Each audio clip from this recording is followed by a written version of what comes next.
नमस्कार दोस्तों, क्या आपकी भी सुबह बहुत थकान के साथ शुरू होती है? आपको पर्याप्त सोने के बाद भी आपको थका हुआ सा महसूस होता है और एनर्जी नहीं रहती?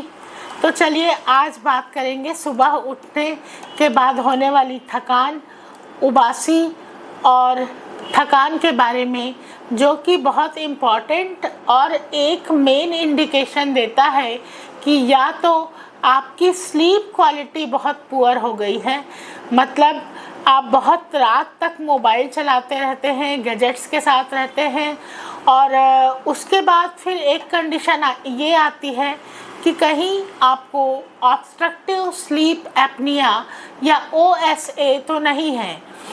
OSA का एक लक्षण मैं आपके साथ शेयर करना चाहूँगी। यदि ये लक्षण आप में हैं तो आप बिल्कुल देरी ना करें, आप बिल्कुल तुरंत जाकर अपने डॉक्टर से सलाह लें। ऑब्स्ट्रक्टिव स्लीप एपनिया एक ऐसी कंडीशन है जो कि लगभग 50% डायबिटिक पेशेंट्स में और 50% हाइपरटेंशन के पेशेंट में उम्र के साथ देखी जाती है।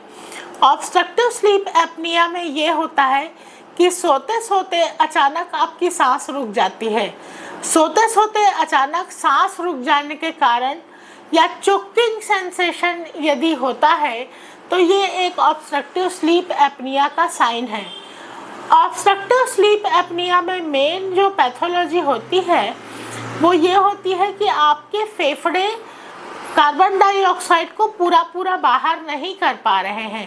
कार्बन डाइऑक्साइड के लंग्स में जमा होने से बहुत ही थकान और सुस्ती, कमजोरी ये सुबह के टाइम में लग सकती है। तो एक तो पुअर स्लीप क्वालिटी जो है वो इम्पॉर्टेंट है कि आपको बहुत सुबह थकान रहती है और बिल्कुल काम करने की इच्छा नहीं होती, और दूसरा जो पैथोलॉजिकल कंडीशन है वो ज़्यादा इम्पॉर्टेंट है कि आपको ऑब्स्ट्रक्टिव स्लीप एपनिया या OSA तो नहीं है। यदि आपको ये सब लक्षण मिलते हैं ऑब्स्ट्रक्टिव स्लीप एपनिया, सांस रुक जाए, चोकिंग सेंसेशन हो, आपकी सांस ना आए, तो आप ऑब्स्ट्रक्टिव स्लीप एपनिया के शिकार हो सकते हैं। तुरंत अपने नज़दीकी डॉक्टर से जाकर मिलिए, क्योंकि ये एक लाइफ थ्रेटनिंग कंडीशन या फिर ये आपको ultimately COPD, chronic obstructive pulmonary disease में भी इसके चेंज होने के चांसेस रहते हैं। क्रॉनिक ऑब्स्ट्रक्टिव पल्मोनरी डिसीज़ जो COPD होता है उसकी शुरुआत ऑब्स्ट्रक्टिव स्लीप एपनिया से ही होती है। तो इन सिम्टम्स को आप ध्यान में रखें, इन सिम्टम्स को साधारण समझकर इसे ऐसे ही लाइटली न लें, यही मेरी सजेशन है।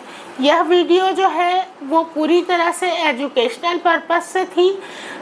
आप यदि मेरे चैनल में नए हैं, आपको इसी तरह की नई जानकारी बीमारियों के बारे में चाहिए, तो आप मेरे चैनल को लाइक करें, सब्सक्राइब करें, बेल आइकन को हिट करें। आपको एक से बढ़कर एक वीडियो मैं दूंगी।